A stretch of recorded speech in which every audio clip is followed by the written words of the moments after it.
हम इतिहास के अध्येता या इतिहास के पाठक इन जीवनियों से बहुत प्रेरणा लेते हैं।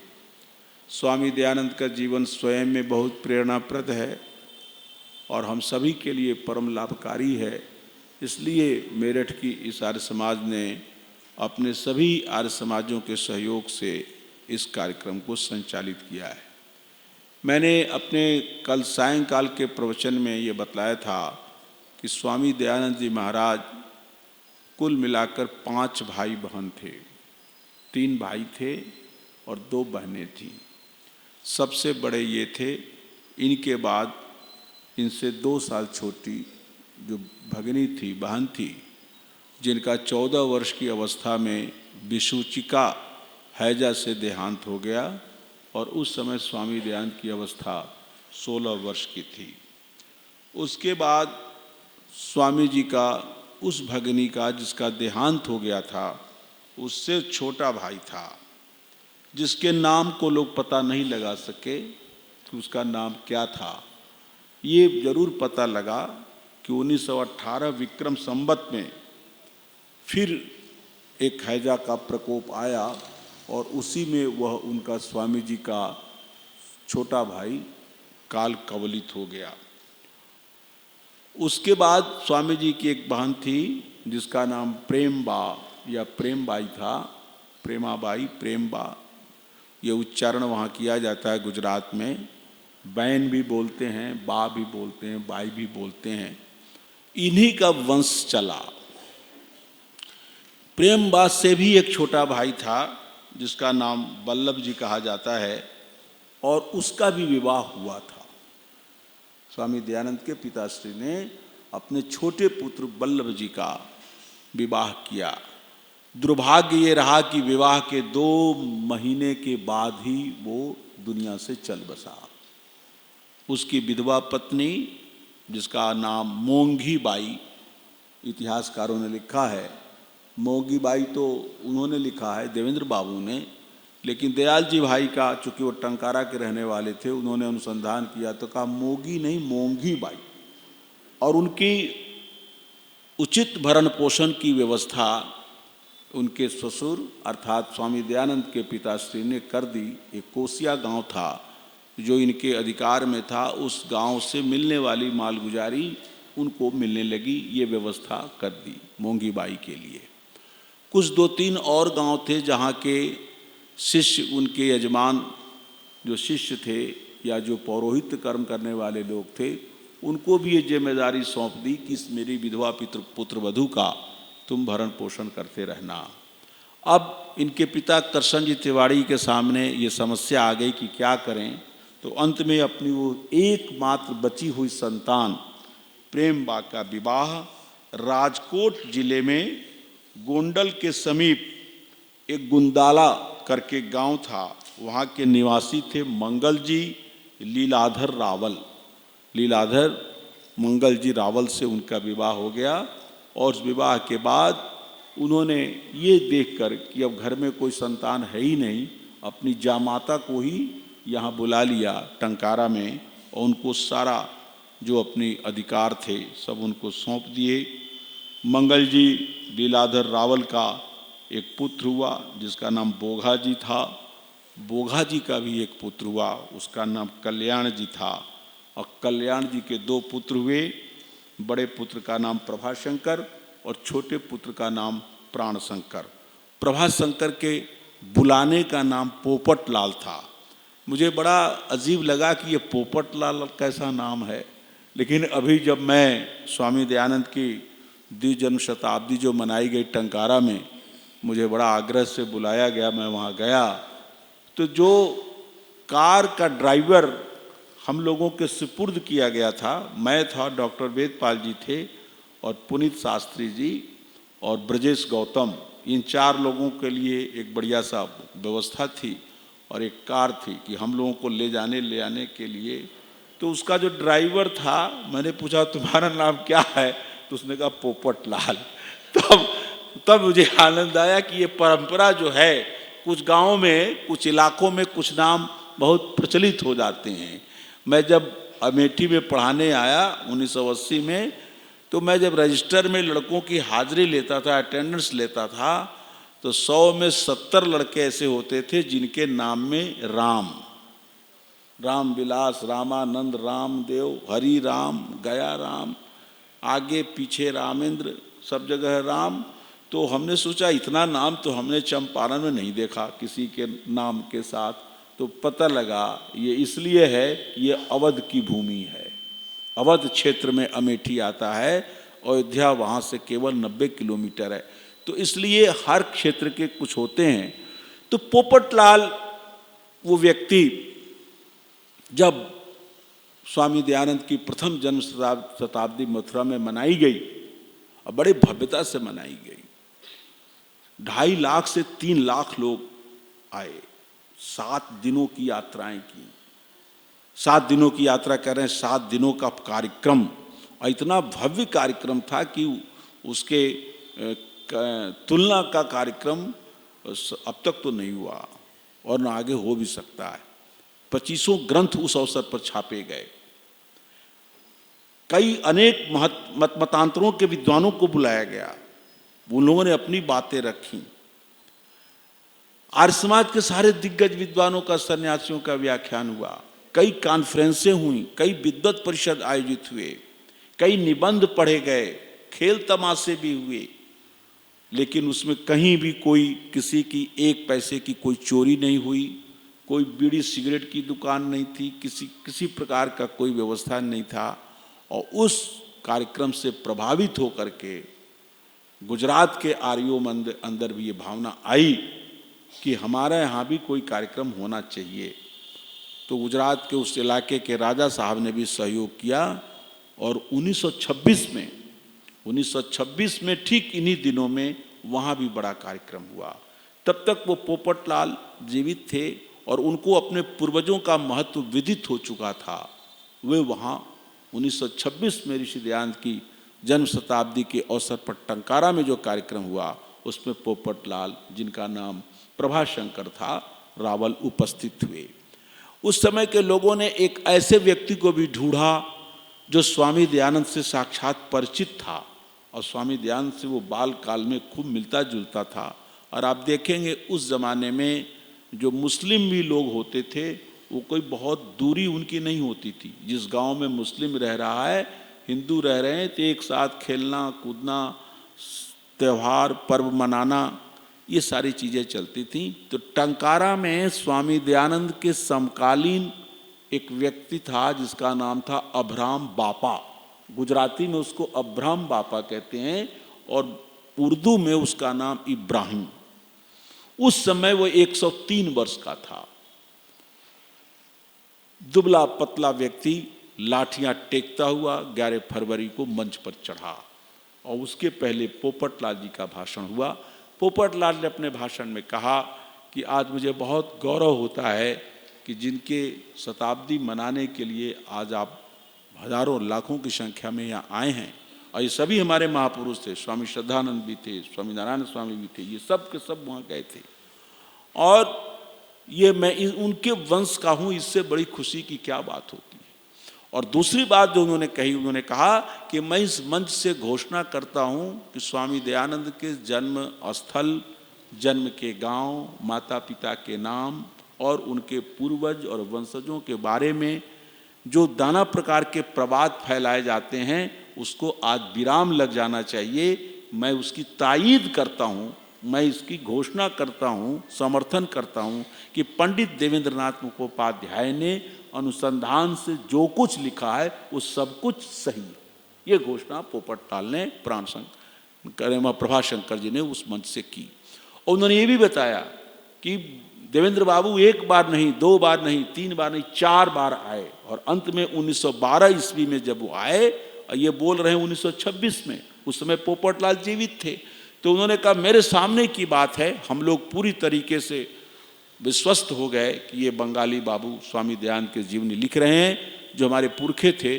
तो हम लोगों ने जो कुछ मेरे पास जानकारियां थी, हमारे ताई, हमारे और गांव के वृद्ध बुजुर्गों के पास जो कुछ चीज़ सब उनको बताई गई। जिन लोगों ने ऋषि दयानंद के बारे में कुछ देखा था, सुना था, उनके वंश के लोगों से भी भेंट कराई गई। हमारे जो पुरखे कृष्ण जी तिवारी थे, उनकी बहियों को भी हमने इनको दिया। तो इसलिए अब ये अंतिम बार से ये प्रमाणिक हो जाना चाहिए कि हमारे स्वामी दयानंद सरस्वती के पिता का नाम लालजी कृष्णजी तिवारी था। ये टंकारा की जन्मभूमि थी। उनका बचपन का नाम मूलशंकर था। पुकार का नाम दयाल और दयाराम भी था। दयाल नाम से और दयाराम के नाम से भी स्वामी दयानंद को बचपन में बुलाया जाता था। और एक परंपरा सी रही है कि किसी व्यक्ति का जब संस्कार होता है, संन्यास संस्कार, तो कभी कभी प्राय ऐसा भी होता है कि उसके नाम के साथ जोड़ते हुए कुछ बना देते हैं। तो शायद हो सकता है दयाल जी या दयाराम नाम के कारण उनका नामकरण संस्कार में दयानंद सरस्वती नाम रखा गया हो। ये अनुमान है, लेकिन अनुमान सटीक है। अनुमान जब सटीक होता है तो उसको प्रमाण माना जाता है। तो इस प्रकार, और वहाँ टंकारा में आर्य समाज की स्थापना कर दी गई। उसके वो मंत्री रहे। हर साप्ताहिक सत्संग होता था। पोपटलाल जी जब तक जीवित रहे, और अंत में उनका निधन 2 जनवरी 1950 ईस्वी को हो गया। जो बाद में बंटवारा हुआ, तो वो जो जहाँ पर जिस घर में जिस गृह में उनका जन्म हुआ था, लोगों को परंपरा से विदित था कि ये घर है जहाँ उनका जन्म हुआ था। मकान तो बड़ा होता है, लेकिन किस गृह में जन्म हुआ आज भी उसको लोगों ने सुरक्षित रखा है, और हम लोगों ने जाकर उस स्थल को देखा है। तो बंटवारे में वो घर इनके छोटे भाई जो कि प्राण शंकर थे रावल, उनके हिस्से में आया। तो ये बातें मैंने इसलिए थोड़ी सी आपके बीच में कह दी है, जिससे कि इस स्वामी दयानंद की जीवनी के बारे में लोगों को स्वाभाविक जिज्ञासा होती है कि उनके आगे के वंश के लोगों का क्या हुआ, कहाँ गए, क्या हुआ।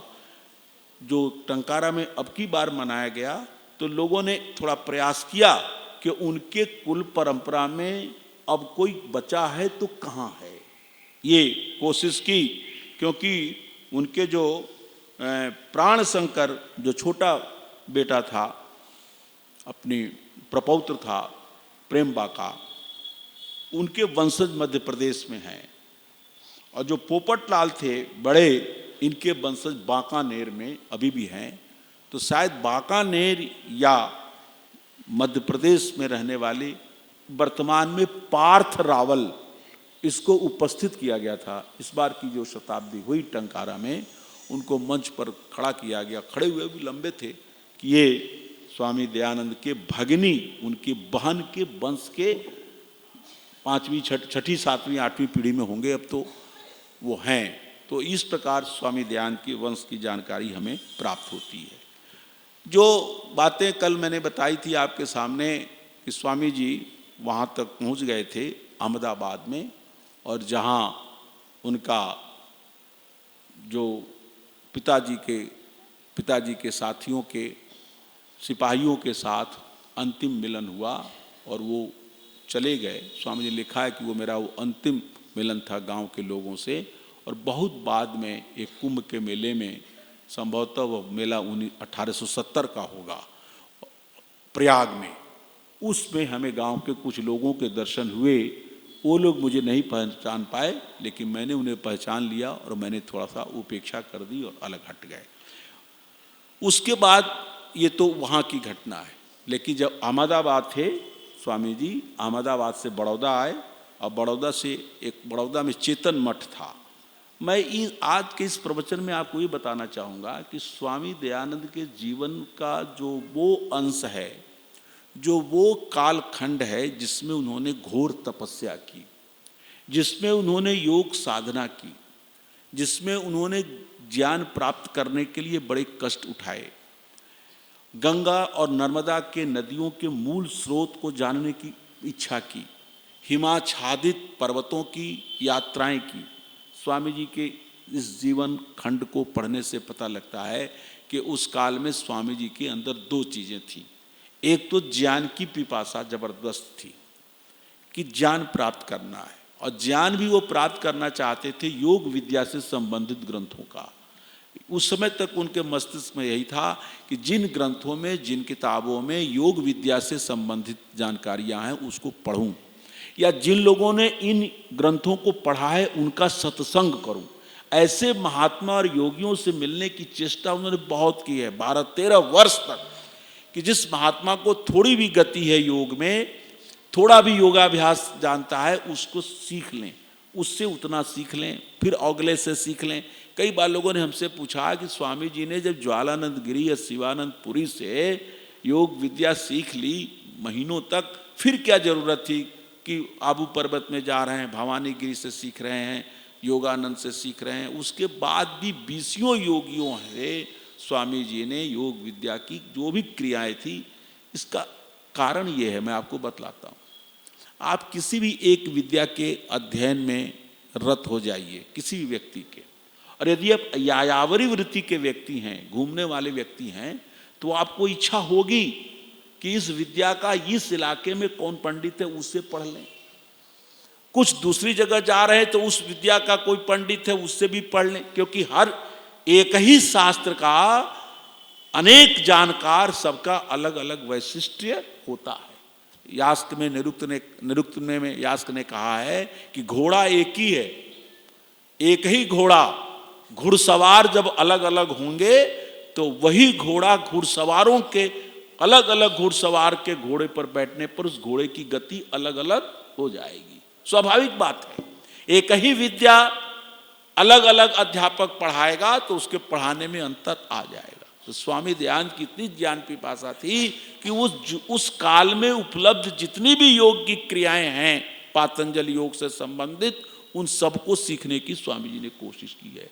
यही कारण है कि आगे जो उनका जीवन चलता है तो चेतन मठ में चलते हैं, और वहाँ ब्रह्मानंद सन्यासी थे, वहाँ और ब्रह्मचारी भी थे, उनसे वार्ता भी हुई, और वहाँ पर स्वामी जी को ये बोध करा दिया गया कि अहम ब्रह्मास्मि, जो आज अद्वैत वेदांत का मत है कि मैं ही ब्रह्म हूँ, अहम ब्रह्मास्मि, संसार का एक में ब्रह्म ही है, जीव नाम की कोई सत्ता, तात्विक सत्ता नहीं है, एकम सत, ब्रह्म ही है एक, ओम तत् सत, जीवो ब्रह्मैव नापरः, जीव जो है ब्रह्मी है, जो अद्वैत वेदांत का मत है। स्वामी जी को वहाँ बिल्कुल इन लोगों ने बातचीत करके उनको विश्वास दिला दिया, इसको स्वामी जी ने लिखा है।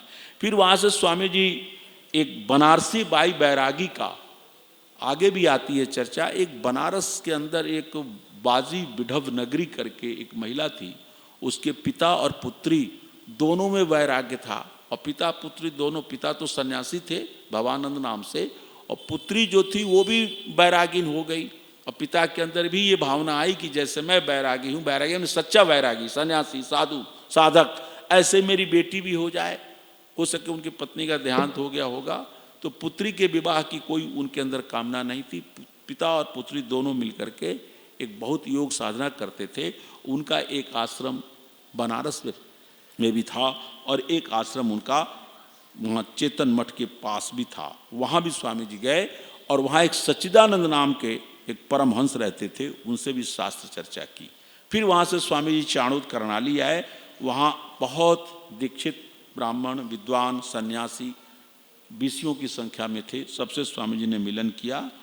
फिर वहीं पर परमानंद परमहंस मिलकर के एक सन्यासी मिल गए जो वेदांत के बहुत बड़े विद्वान थे। स्वामी जी ने उनसे वेदांत सार, वेदांत परिभाषा, आर्य हरि मेडे तक एक कुछ सिद्ध से ग्रंथ हैं, इसको भी थोड़े समय में ही स्वामी जी ने पढ़ लिया। फिर स्वामी जी चिदाश्रम एक करके सन्यासी थे, और आपको मैं बतलाऊं कि ये भारतीय सन्यासी परंपरा में सन्यासियों के नाम के अंत में कुछ शब्द जोड़े जाते हैं। एक नाम तो बहुत प्रसिद्ध है जो हम सभी जानते हैं, सरस्वती, दयानंद सरस्वती, विरजानंद सरस्वती, स्वतंत्रानंद सरस्वती। हमारे बहुत सन्यासी हुए जो आर्य समाज के लोग तो जानते ही हैं, अखिलानंद सरस्वती, स्वामी समर्पणानंद सरस्वती। तो ऐसे 10 नाम हैं, आपको मैं बताऊं, 10 नाम है सन्यासियों का। एक तो है तीर्थ, अभी भी लिखते हैं वो जो श्रृंगेरी मठ वाले अपने नाम के आगे तीर्थ, ये श्रृंगेरी मठ वाले नहीं है, गोवर्धन पीठ वाले लिखते हैं स्वामी निरंजन देव तीर्थ, और अभी भी हैं उनके मठ पर स्वामी निश्चलानंद तीर्थ। एक नाम है भारती, जो वहाँ श्रृंगेरी मठ वाले बोलते हैं, अभिनव भारती सन्यासी जो होते हैं। तो तीर्थ है, भारती है, और सरस्वती है। तो सरस्वती तो आप सब जानते ही हैं। ये 10 हैं नाम, सन्यासियों के 10 नाम हैं, जिसमें से 3 नाम ऐसे हैं, तीर्थ, आश्रम और सरस्वती, जिनको छूट है। काहे की छूट है? सन्यास संस्कार करते समय दंड दिया जाता है, दंड, और उस दंड को वो चाहे जीवन भर धारण करें, चाहे वो उसकी क्रिया करके उस सन्यास के दिन ही उसकी क्रिया करके दंड को छोड़ दें। तो आप देखिएगा स्वामी दयानंद ने जब सन्यास लिया था तो दंड उनको धारण कराया गया, तो उन्होंने कहा दंड की भी बड़ी क्रियाएं होती हैं, पौराणिक क्रियाएं, ये मेरे विघ्न है, बाधा है और हमारे पढ़ने लिखने, और मैं तो स्वामी जी ने वो दंड क्रिया वहीं समर्पित कर दी। लेकिन विरजानंद ने जो सन्यास लिया तो उन्होंने दंड को धारण किया, पूर्णानंद से जो सन्यास लिया, तो इसलिए वो दंड धारण करने के नाते दंडी कहे गए। जो हम लोग कहते हैं ना दंडी गुरुवर स्वामी विरजानंद सरस्वती, तो वो दंड धारण करने वाले सन्यासी दंडी कहलाए, और जो दंड धारण नहीं करते हैं वो दंडी नहीं कहे जाते हैं। तो 10 संप्रदायों के 10 साधुओं में 3 को छूट है कि वो दंड छोड़ सकते हैं। वो तीर्थ कौन कौन है? वो 3 हैं, वो तीर्थ हैं, आश्रम है, सरस्वती, बाकी लोग दंड नहीं छोड़ सकते।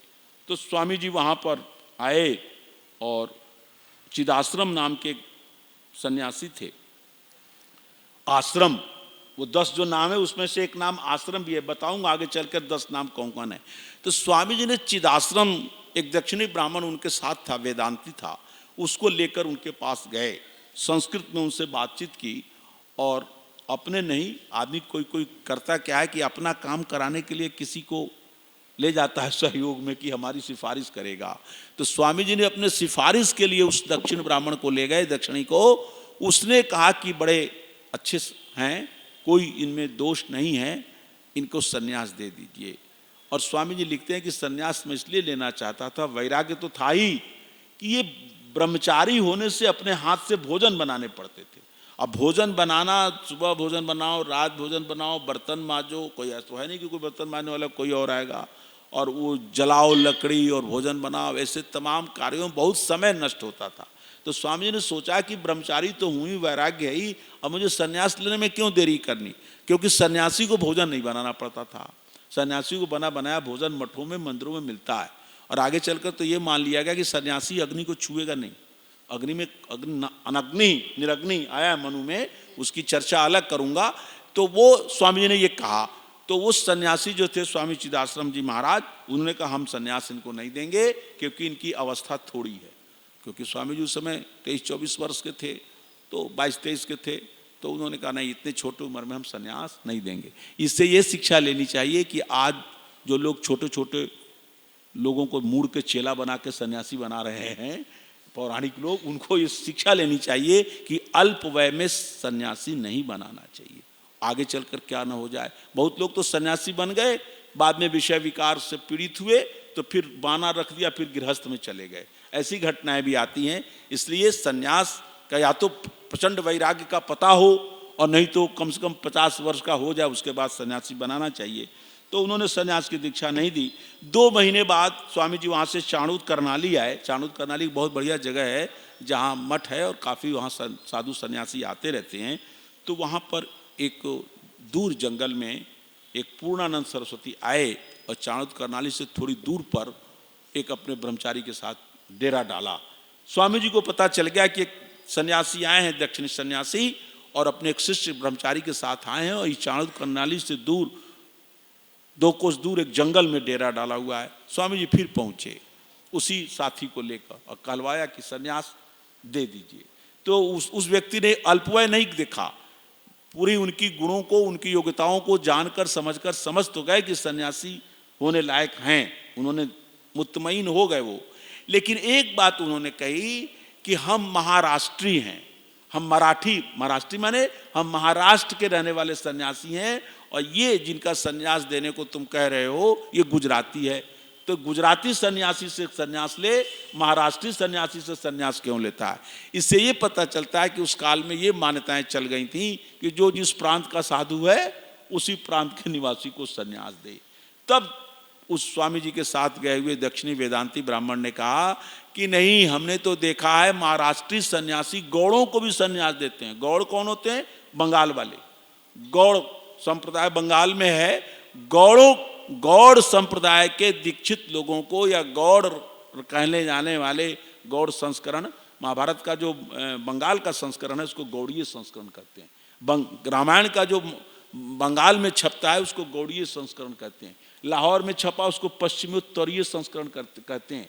जो मद्रास में छपता है रामायण उसको कुंभकोणम संस्करण कहते हैं। तो अलग अलग प्रांतों से अलग अलग ग्रंथ भी छपते हैं, तो उसके नाम भी अलग अलग संस्करण दिए जाते हैं। तो ऐसे जब ये तर्क दिया कि कहाँ बंगाल के व्यक्ति जो संन्यास लेना चाहता है गौड़ संप्रदाय का, या गौड़ कहलाते हैं बंगाली, उनको जब महाराष्ट्रीय सन्यासी दे सकते हैं, तो गुजरात महाराष्ट्र में कितना अंतर है, ये तो बगल के ही, आप सन्यास दे दीजिए।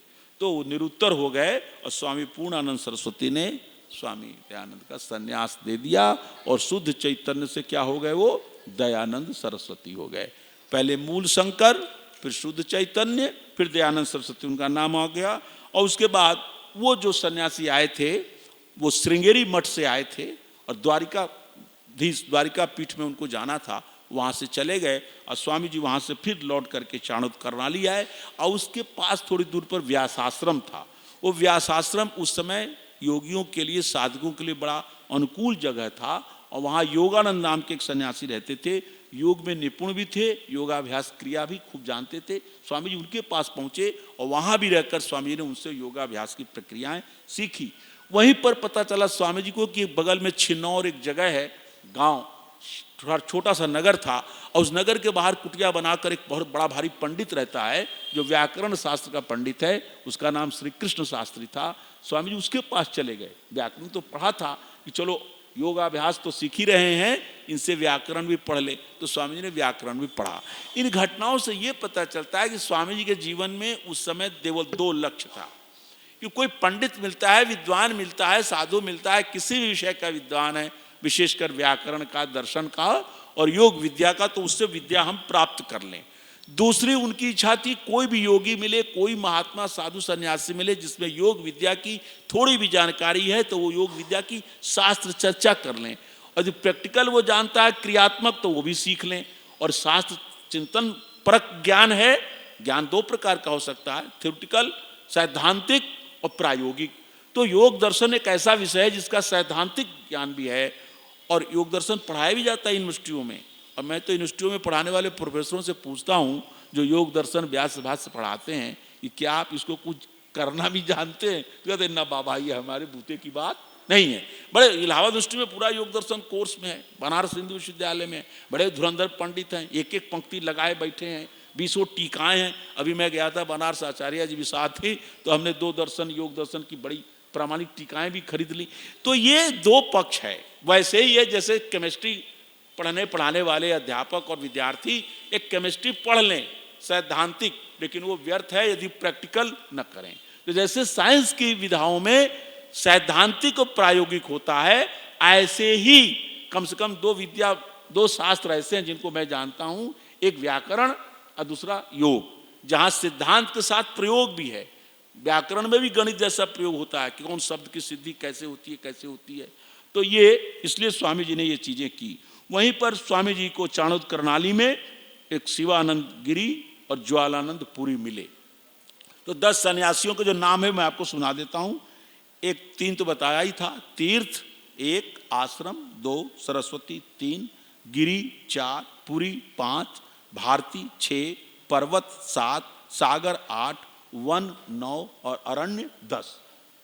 तो इसमें आप देखते होंगे किसी किसी के नाम के आगे पर्वत मैंने पहाड़ नहीं, जैसे कैलाश पर्वत। एक सन्यासी स्वामी जी के जीवन में आया था, तो स्वामी ने कहा ये पर्वत कैसे आ गया झोपड़ी में, व्यंग में कहा ये पर्वत झोपड़ी में कैसे आ गया। तो पर्वत भी नाम होता है, तीर्थ भी नाम होता है। तो 2 सन्यासी थे, ज्वालानंद गिरी और शिवानंद पुरी, नहीं शिवानंद गिरी और ज्वालानंद पुरी।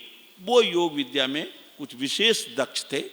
तो उन्होंने स्वामी जी से कहा कि यहाँ तो नहीं, तुम अहमदाबाद में चलो, दूधेश्वर महादेव है मंदिर, वहाँ मैं 1 महीना रहूँगा, आप आओ, वहाँ हम आपको पूरी योगाभ्यास जितना भी मैं जानता हूँ आपको सिखा दूंगा।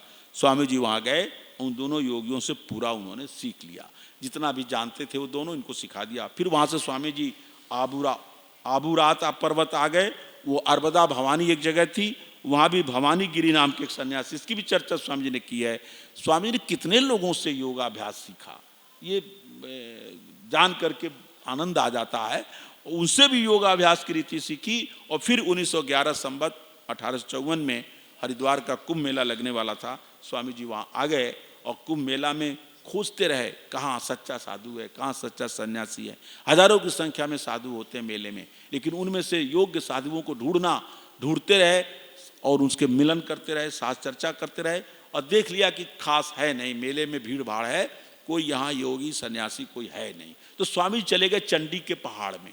आप लोग जाते होंगे हरिद्वार में तो देखते होंगे ना, वो बना रखा है चंडी देवी का, तो आज भी वो जंगल है, तो उस समय तो और बड़ा घोर घना जंगल रहा होगा।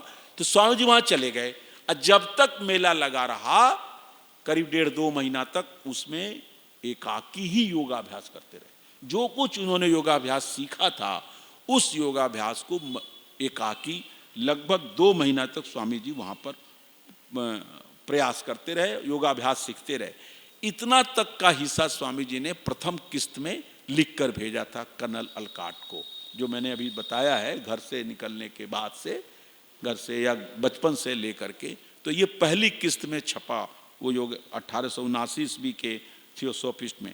आगे स्वामी जी जब मेला खत्म हो गया तो स्वामी जी ऋषिकेश चले गए और ऋषिकेश में भी वहाँ पर एक ब्रह्मचारी और 2 पहाड़ी साधु मिल गए। उनसे स्वामी जी की मित्रता हो गई। 2 पहाड़ी साधु भी बड़े सज्जन थे, उनके साथ एक ब्रह्मचारी भी बड़ा अच्छा था। तो स्वामी जी 4 लोगों के साथ हो गए और उनके साथ चलते चलते फिर एक दिन मन चर्चा आई, चलो टिहरी चला जाए।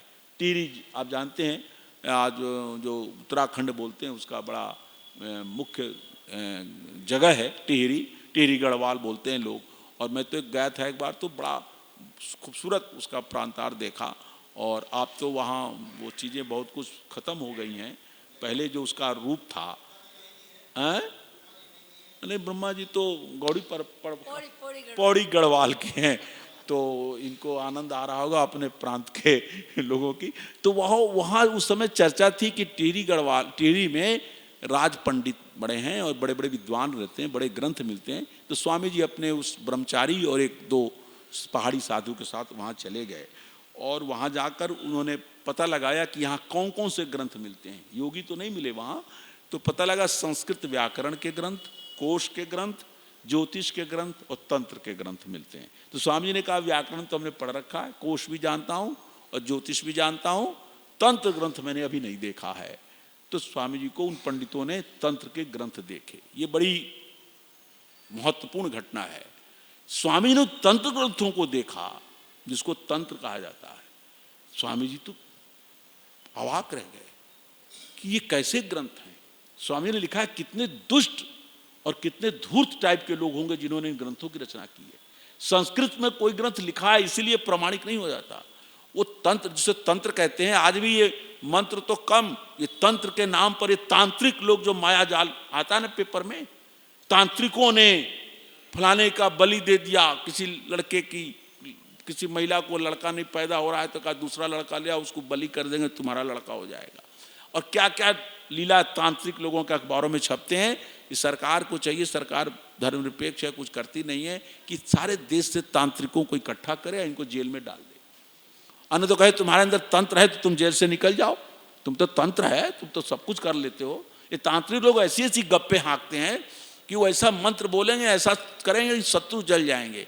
तो एक हरिमोहन झा थे, प्रोफेसर फिलोसफी के पटना विश्वविद्यालय में, वो कहे कि सारे देश के तांत्रिकों को इकट्ठा करके लाल बहादुर शास्त्री को चाहिए कि 65 की लड़ाई में ये पाकिस्तान के बॉर्डर पर खड़ा करा दे और तंत्र मंत्र बोल करके पाकिस्तानियों को खत्म करे, और खत्म न करे तो भारत के सैनिक ही गोली मारकर इनको तांत्रिकों को वहीं उनकी असरमय पूनम स्वाहा कर दे। ये हरिमोहन झा ने कहा था, जो पटना विश्वविद्यालय के दर्शन शास्त्र के प्रोफेसर थे और बड़े भारी विद्वान थे। तो तंत्र के ग्रंथ स्वामी जी देखे तो स्वामी जी की आत्मा कांप गई। संसार के जितने भी पाप हो सकते हैं, अधम से अधम पाप, बड़ी संख्या में माताएं बहनें बेटियां बैठी हुई हैं, कहने में भी लज्जा आती है कि मध्य मांस मुद्रा, मध्यम मांसम च मीनम च मुद्रा मैथुन मेव च एते पंचमकारा शिव मोक्षदाही हुए हुए, कि ये 5 मकार हैं, मकार नहीं, ये मक्कार हैं। मकार है मौ से होने वाले, लेकिन मैं कहता हूं ये मौ से होने वाले 5 अक्षर मद्य, शराब, मांस और मीन, मछली, मुद्रा। मुद्रा का मतलब होता है नाना प्रकार की हस्त मुद्राएं बनाएं और उस मुद्राओं से खेल करें और नाना प्रकार के हर प्रकार के लोग इकट्ठा कर लें, एक जगह जूठा सबको मिलाकर जूठा खाना खाएं, खाने में जूठा भी पानी में डाल दें, पानी से भी छान लें, फिर उसको खा जाएं। और फिर मैथुन, इसमें कोई नियम नहीं, चाहे चांडाली हो चाहे चमारी हो, शब्द हैं, चांडाली हो, चर्मकारी हो, ओछी जाति की लड़कियां हो, और अंत में तो पाप की हद कर दी कि कन्या हो, भगनी हो, माता हो, इनके साथ व्यभिचार किया जाए तो मुक्त हो जाता है, मोक्षदायी हुए हुए। स्वामी ने तंत्र के ग्रंथों को फाड़कर फेंक दिया और कहा कि जिन पापियों ने इन ग्रंथों की रचना की है वो कितनी नष्ट बुद्धि, धूर्त प्रकृति के लोग थे। क्या आज भी हम में दम है? आज भी इन तांत्रिक लोग खत्म नहीं हुए हैं? आज भी ऐसे पाखंडी, उनके गुप्त उनकी रात्रि में संगम होता है, हमें पता है बहुत जगहों पर वो, और ये सब क्रियाएं करते हैं। कुछ अंशों में तो रजनीश भी इस चीज़ का फॉलो करता था। तो ये सारी चीज़ों को स्वामी जी ने देखा और अपने जीवन में कभी भी तंत्र मार्ग का उन्होंने बड़ा खंडन किया। सत्यार्थ प्रकाश में यही सब कारण थे हमारे, जिसको हिंदू धर्म कहते हैं, वैदिक धर्म कहा जाता है, जिसका अपभ्रंश है। इनके पतन में तांत्रिकों के जो इस प्रकार के विचारों ने बड़ी गलत भूमिका निभाई है, तो इसको स्वामी जी ने वहाँ खत्म किया। फिर स्वामी जी उसी टिहरी में एक पंडित बड़ा संपन्न था, बड़े आदर के साथ स्वामी जी को बुलाया कि आज घर मेरे आप भोजन करने आए। स्वामी जी अपने उस एक ब्रह्मचारी को लेकर, वो पहाड़ी साधु तो नहीं गए, लेकिन उस एक ब्रह्मचारी को लेकर के वहाँ गए। जाकर देखते क्या है कि वहाँ बकरे काटे जा रहे हैं और उनके सिर को अलग से भूना जा रहा है, अलग अलग प्रकार की रसोई बनाई जा रही है, नाना प्रकार के व्यंजन मांस के बनाए जा रहे हैं। स्वामी जी को तो वो खड़ा होना मुश्किल हुआ, बड़े मुश्किल से उन्होंने कहा मैं तो जा रहा हूँ, और वहाँ से लौट आए। जब लौट के आ गए तो वो पंडित जो बुलाने आया था वो पहुँचा, फिर कहा स्वामी जी आप क्यों लौट आए? आपके लिए नाना प्रकार के हमने व्यंजन बनवाए हैं जो पहाड़ में बड़े प्रसिद्ध होते हैं। स्वामी ने कहा मुझे तो घृणा के मारे उबकाई आती है, वहाँ तो मैं खड़ा भी नहीं हो सकता, मैं क्या जानता था तुम इस प्रकार के मांस आदि भोजन करोगे और कराओगे, ये बहुत घृणित बात है, मुझे कुछ नहीं। कहा नहीं, आज का निमंत्रण तो आपको मेरा स्वीकार ही करना होगा, आज का निमंत्रण मेरा ही आपको है। तब स्वामी जी ने अंत में कहा ठीक है, यदि ऐसी बात है तो कुछ फल जो है भिजवा दो या कुछ सूखे चावल आदि भिजवा दो, हमारा ब्रह्मचारी भोजन बना लेगा। बेचारा लज्जित हुआ, लेकिन कुछ फल और कुछ सूखे अन्न भिजवाए। स्वामी जी के ब्रह्मचारी ने भोजन बनाया, स्वामी ने ग्रहण किया। ये घटनाएं बतलाती हैं कि किस प्रकार के टिहरी में और पहाड़ों में कितना दुराचार फैल गया है। जब पहली बार मैं गया देहरादून के बाद पौंध है ना जहाँ पर गुरुकुल चलता है, तो वहाँ मैं गया तो मैंने कहा कि दिन में आपका कार्यक्रम होता है और रात्रि में भी आपका कार्यक्रम होता है, तो दिल्ली के आए हुए तो सब माताएं बहनें दिखती हैं और दूर दूर से आए हुए जो गार्जियन है वो तो दिखते हैं, कुछ महिलाएं भी दिख जाती हैं कार्यक्रम में जो कि यहाँ की पर्वतीय प्रदेश की दिखती हैं, पुरुष कोई नहीं दिखता। क्या बात है? तो कह रहे आप गुरुजी नहीं जानते? हमने कहा नहीं जानते। बताओ भाई। तो कहा सूर्य अस्त पहाड़ मस्त। सूर्य अस्त होते ही पहाड़ी लोग मस्त हो जाते हैं, मस्त वाले खूब पी के शराब डाउन हो जाते हैं। आचार्य जी को इससे दुख नहीं होगा, क्योंकि आचार्य जी का पूरा जीवन ही इसी बुराइयों को दूर करने में लगा हुआ है कि पहाड़ी क्षेत्र में मद्य की प्रयोग जो इतना भारी मात्रा में होता है, और यही टिहरी में नहीं, आप इधर चले जाइए, पहाड़ में चले जाइए, आप आसाम चले जाइए, गंगटोक चले जाइए, सिक्किम चले जाइए, नेपाल चले जाइए, इतना मद्य मांस और का इतना मत्स्य का कितना प्रचलन हो गया है। मेरे जीवन की ये घटना है। मैं उसमें अभी तुरंत शादी हुई थी, मैंने अपने पत्नी और अपनी छोटी सी बेटी 1.5-2 साल की लेकर मैं नेपाल गया, और नेपाल के एक मंदिर में गया, वहाँ आर्य समाज नहीं था, वहाँ आर्य समाज के कुछ लोग थे, कहे गुरुजी यहीं पर आपका प्रवचन करूँगा, केवल मूर्ति पूजा छोड़कर बाकी जो बोलिएगा, और मूर्ति पूजा भी ना बोलिए, कुछ कह दीजिए ईश्वर निराकार है, साकार, सब बोल दिए, लेकिन मूर्ति पूजा शब्द ना आने पावे, बड़े बवाली हैं लोग। हमने कहा चलो भाई यही भाषण देंगे। तो शाम के समय हम जब पहुंचे वहां तो दरी उरी बिछा रहे थे आर्य समाजी जो थे, आर्य समाज तो था नहीं, कुछ आर्य समाजी बंधु थे वहां, और माइक वाइक लगा रहे थे, दरी बिछा रहे थे, व्यवस्था हो रही थी। मैं घूम के देखने लगा मंदिर में, तो देखता क्या हूँ कि महिलाएं, जो पहाड़ी महिलाएं हैं, वो अपने थाल में लेकर के आ रही हैं, और थाल ढकी हुई थी। काहे से? ये जो बुनती है ना, क्या बोलते हैं, क्रोशिया से, वो ऐसे रुमाल टाइप का जो छिद्र वाला व्हाइट रंग के होता है, अलग रंग के भी होते हैं, जिस रंग का बुन दिया उसी से ढकी थी, सबके साथ एक ही जैसी। समझा, लड्डू ढक के ला रही होंगी और चढ़ाएंगी। मंदिर हनुमान जी का, मजे की बात कि मंदिर जो है हनुमान जी का। और जब वो निकाल के चढ़ाने लगी तो मैं देखा ही तो उजला उजला चढ़ रहा है, तो मैं सोचा रसगुल्ला चढ़ रहा होगा, व्हाइट है ना। जो बनारस में 7 साल रहा हूँ, वहाँ का रसगुल्ला बड़ा, शुगर का मरीज हूँ, लेकिन अभी भी बनारस जाता हूँ तो मन करता है बनारसी रसगुल्ला उजला वाला खा लें। तो हम यही चढ़ा रही होंगी, तो मैं आंखें विस्फारित करके देखा कि क्या कुछ शक हो गया। तब तक वो बेचारे चौधरी साहब आए, चौधरी जी थे जो वहाँ के आर्य समाज, क्या गुरु जी हटिए। हमने क्या, वही है जो आप शंका कर रहे हैं। क्या मतलब, क्या अंडा है? कहाँ अंडा चढ़ रहा है। वीरगंज नेपाल की वो तीसरा बड़ा शहर है, नेपाल के विराटनगर और काठमांडू के बाद तीसरा सबसे बड़ा शहर वीरगंज। वहां के हनुमान मंदिर में वहां की महिलाएं अंडा चढ़ा रही हैं। मेरा माथा ठनका, ये क्या हो रहा है? हे भगवान, हनुमान जी जैसे बाल ब्रह्मचारी हैं, लंगोट वाले, शाकाहारी, ऐसे व्यक्ति के मंदिर में क्या हो रहा है? तो दूसरे क्षण ही अंदर से आवाज आई कि ज्वलंत क्यों दुखी होते हो। चाहे बनारस का हनुमान मंदिर हो, चाहे वीरगंज का, हनुमान जी न लड्डू खाते हैं, न अंडा खाते हैं, न रसगुल्ला खाते हैं। जहाँ का पुजारी जो खाता है वो चढ़वाता है। बनारस का पुजारी लड्डू खाता है, लड्डू चढ़वा रहा है। यहाँ का पुजारी अंडा खाता है, अंडा चढ़वा रहा है। मध्य प्रदेश के मंदिर में शराब, एक मंदिर है वहां देवी के मुंह में शराब गिराया जाता है। और जो मंदिर की पुजारी की जो पत्नी है, जो बेटियां हैं, बहुत अच्छी बेटियां हमारे स्कूल में पढ़ने वाली है, उन बेचारों की बेटियां जो है ना, पढ़ना लिखना कुछ नहीं, बड़ा सा परात लेकर के इधर से जजमान शराब चढ़ा रहा है देवी को, और उधर परात में शराब सब इकट्ठे कर रहे हैं और पी पा के मस्त हो रहे हैं। तो एक बात कहकर समय की सीमा का अतिक्रमण नहीं करूंगा।